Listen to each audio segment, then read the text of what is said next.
Hello and welcome to part 2 of our class problems for chapter 5. So we're going to pick up right where we left off, going into question number 3. A manager at your local VA hospital records the following table regarding patients seen on a given day with respect to blood type. So we have a table where we have blood types A, B, and O, and a total found over here on the right hand side. Part A asks what's the probability of a patient having blood type A on this given day. So to find the probability, we're going to take the total number of people who have blood type A, divide over the total number of people in this population, which is 5,059. Divide that out and you'll get 0.1107, or you can say this is 11.07%. Either one is fine. Part B, what is the probability of a patient having blood type A, B, or A? So we're trying to do both on this given day. So we want to find the probability of AB, which is 1,253 divided by total number of people in this population at the VA. And then we're going to add that with the total number of people who have A, which we just did in the first part, 560 over 5,059. And you could do each of these separately and then add them together. And you should get an answer 0.3584. or 35.84%. That is the probability of selecting a patient with blood type A or AB. Moving on, number 4 here. Number 4 is the following table represents the BMI status for all patients seen by a physician in 1 month. So here we have BMI category, and we have underweight, normal, overweight, and obese, and the total number of patients that we've seen, and then divided out between their BMI categories. Part A is asking what is the proportion of patients that are overweight. So proportion is another way to define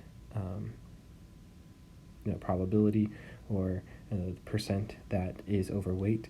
So for this one, we're going to be looking at people that are in the category of overweight and obese. Those will both be categories that are the portions that are overweight or obese.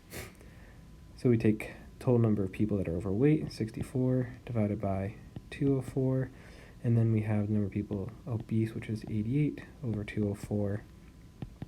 So we can equal these out, 3037.4313, add those together, 0.7451, or you can say 74.51% is the proportion of people that are overweight or obese. Part B, what is the portion of patients that are not in the normal category?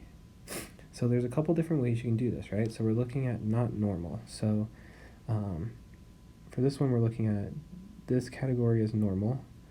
And what we want to find are people that are underweight and overweight and obese, right? Because that's not the normal category.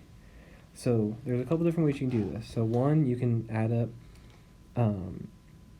you can take the overweight and obese and underweight, so the 64 and plus 88 plus 34, add them together and divide it by all over 204. And here, I'll do that real quick for you, because I can't do that in my head right now. You get 186 divided by 204, and you can get equals 0.9118. So you could do it that way, right? Because that's the number of people that are not normal.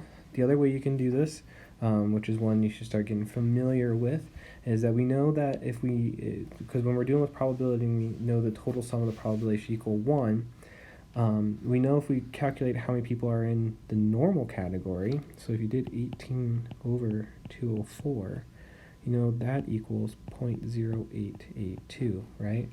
And if we have a bunch of different categories, like right now we only have 4, so it's not too bad, but if we have a bunch of categories and we have to do this first part with a bunch of different categories here, it might take a long time. But what we can do is, since we're just trying to find everyone that's not in the normal category, and we know the total sum equals 1, if we know the percentage or proportion that's in just the normal category, and we know the total is going to sum to 1, we can take 1 minus the total number of people that are in the normal category, and this will give us everything that's not in the normal category, which that times that is 0.9118, right? So you can use either one, do whatever makes you feel more comfortable, but highly suggest getting used to the fact that when you have proportions and we have these different types of distributions, that the total sum is going to sum to 1. And knowing that, if we want to find everything that's not in a certain area, then we can take what's called the complement of it. And when we find the complement of it, that's everything not in that category, we can still find the same answer. So there's a couple different ways you can solve that one. Both are fine.